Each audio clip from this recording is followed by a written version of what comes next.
Hey there, Ring Still Nation. Welcome back to the bench. Today we're going to talk about our B14R, Bergara B14R and 22 long rifle. You guys have seen me mention in previous videos that I've had an ejection issue where the cartridge will get caught up back here and it kind of locks up the bolt. And what I wanted to do is just talk about today. First, let's just talk about what happens. So essentially what happens, and guys, just for your reference here, I keep these dummy rounds around. These are not actual 22 rounds, they're just dummy rounds. But for the purposes of testing the gun and stuff on the bench, I like to use these.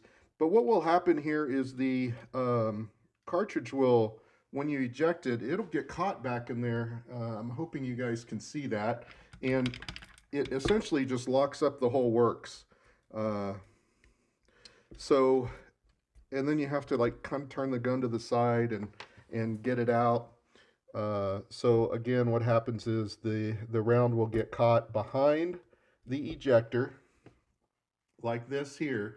And if you try and move the bolt forward, it will get stuck behind the ejector itself. And the whole kind of works will get locked up, and then you kind of get that out, and then you got a problem ejecting the next one. So that's kind of what I've been experiencing with this issue. So let me get this set up, and we'll talk about what we're going to do to try and resolve this. So I've got this set up where we're looking at the bottom of the receiver. And first of all, if you guys haven't been on YouTube to look, there is a gentleman named Darren B that goes over a lot about the B14R and his experience with it. But one of the videos that he has out there is on how to stake this ejector here and to get that working correctly. He claims that after he's done this, he's had no issues. I think he's got two of these rifles, one in a steel barrel, one in a carbon fiber like I've got here. And he just went ahead and did this on his carbon fiber barreled version before he even shot it, and he's not had any issues. So to let you guys know what we're talking about, first of all, is we're going to just take a dummy round and we're going to put it in here. And we're going to load it into the chamber. Guys, do not do this with live ammo. You need to have dummy rounds. So the round is in the chamber now. Let me lock this down a little bit. And what you're going to see, in fact, I'm going to zoom in just a little bit so you guys can see what I'm looking at.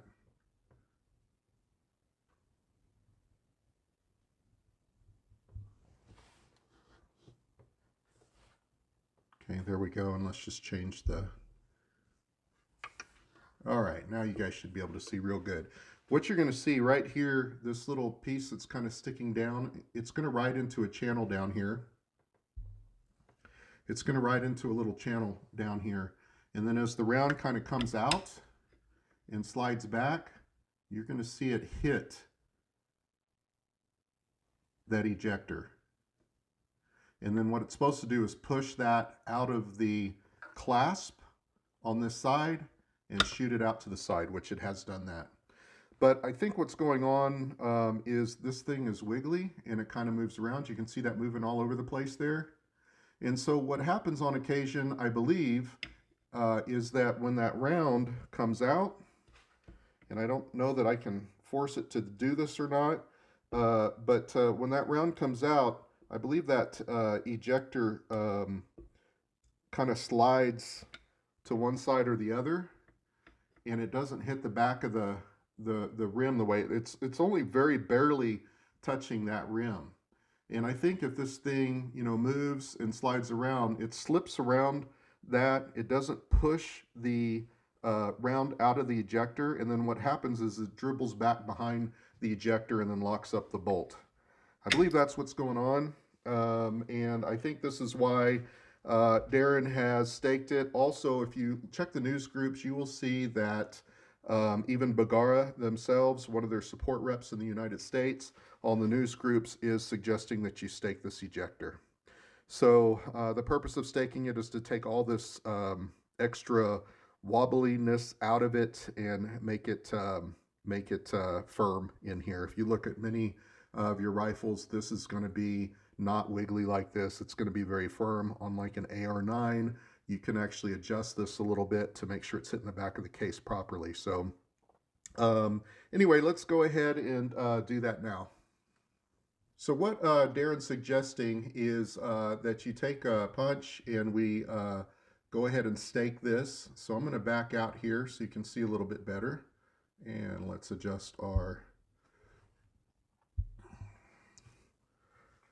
And what he's suggesting is that we punch it here, in here, and here, so that it takes it. And all we're doing is we're moving the steel just a little bit here, here, and here to push the steel into the ejector that's inside of the slot, so that it doesn't move.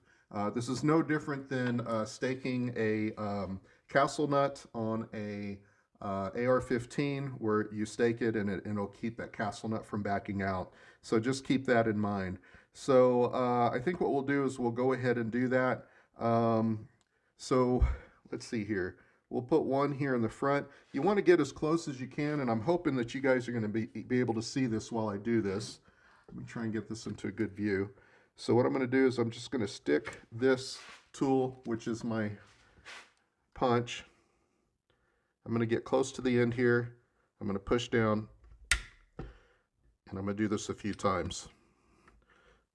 You can see there, it's making a little divot. And all I'm doing is pushing the steel into that ejector. And every time it makes that little popping sound, it's pushing it a little bit in. For some reason, this thing is not wanting to pop. I don't know what's gotten into it. Might be time for a new one.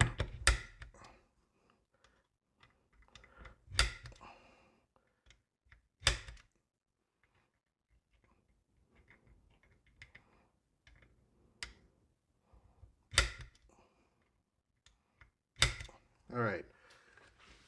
You should be able to see now just with the first one.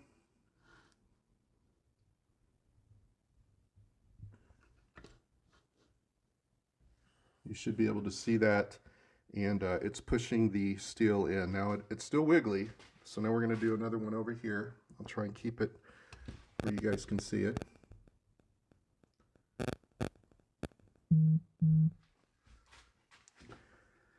So we'll do another one back here on this side. We want to get close to the edge here and just push that right in there.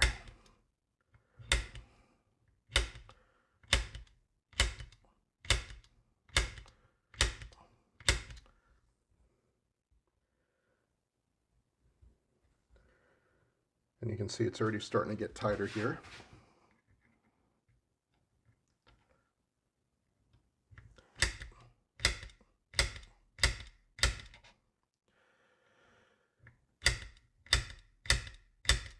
What's important here is that you do it close to the edge so that it pushes the steel into the deal. Okay, that's getting pretty tight. And so what he's recommending here is that we put another one here in the middle. What's important here is that you get close to the edge here. Put a little divot.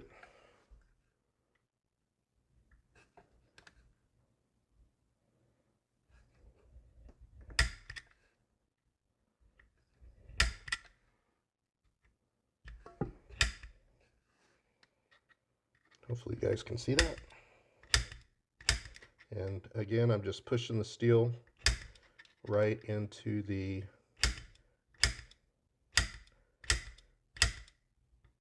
ejector. And every one of those little pushes is just deforming the steel just a little bit to allow it to push against that ejector.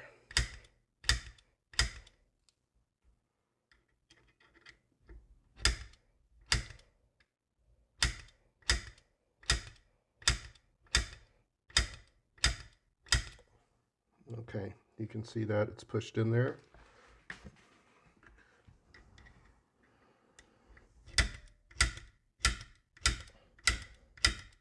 And I'll just give these another couple taps.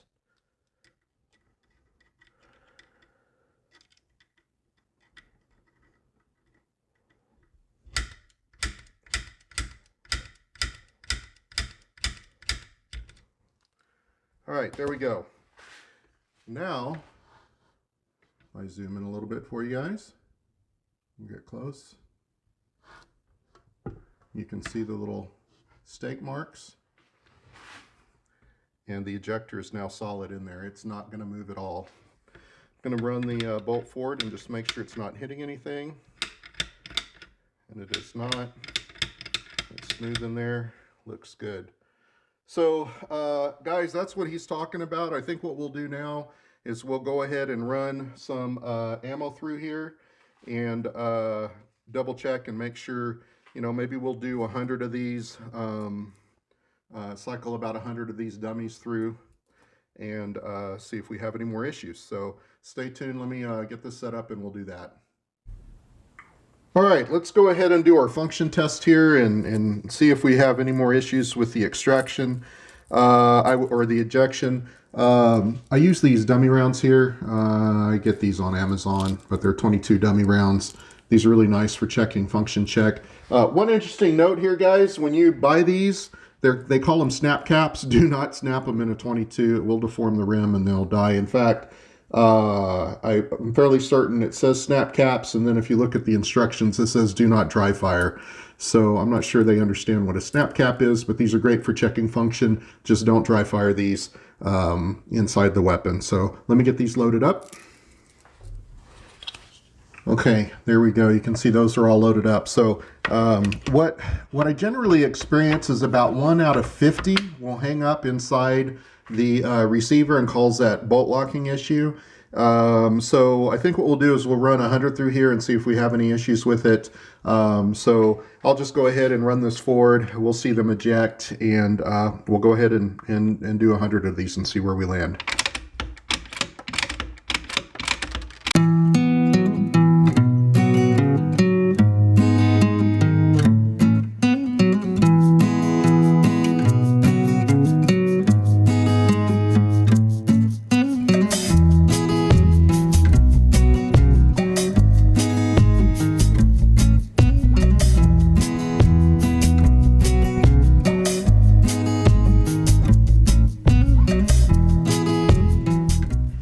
Okay, so that was 100 rounds that we just went through there. They went through there flawlessly, no issues at all. I will also mention that when I ran the bolt back, I did not run it as hard as I normally do. Normally, just as a matter of practice, I always pull it pretty hard. I did notice that if you were kind of weak in pulling the bolt back, that you might experience this issue a little bit more often. So I was always in the habit of pulling it back hard. In this case, I just did just kind of a easy pullback on this, and all 100 went through, no issues at all. We're gonna have to put this on the range and see once we actually get rounds in it if it improves. But as of right now, this looks really good. We'll do a follow-up video and I'll let you know if we have any more feeding issues.